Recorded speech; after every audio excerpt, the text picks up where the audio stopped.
గుచ్చుకుంటున్నప్పుడు పశ్చాత్తాపపు హృదయంతో నీవు ప్రార్థన చేసుకోగలిగితే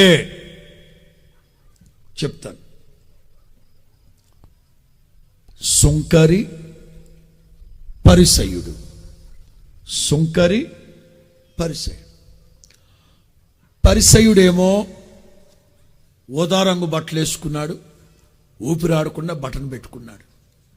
ఇదిగో ఇక్కడికి వచ్చాడు. ఇక్కడికి వేదిక దగ్గరకు వచ్చి,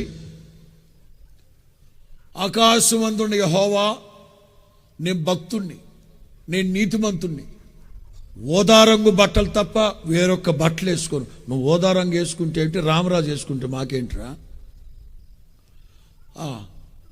నా రాబడంతట్లో దశంభాగం ఇస్తాను, వారానికి 2 రోజులు ఉపవాసం ఉంటాను. అసలు మనతో మామూలు ఉండదు ప్రభువా, అది అట్లా ఉంటుంది మనతో. ఓకే, ఆళ్ళాటోని కాదు, ఈళ్ళాటోని కాదు, అది ఓదారంగు బట్టలు. హల్లెలూయా. గర్వపు మాటలు, అహంకారపు మాటలు, డాంబికమైన మాటలు, గప్పాలు బారి మాటలు. అదే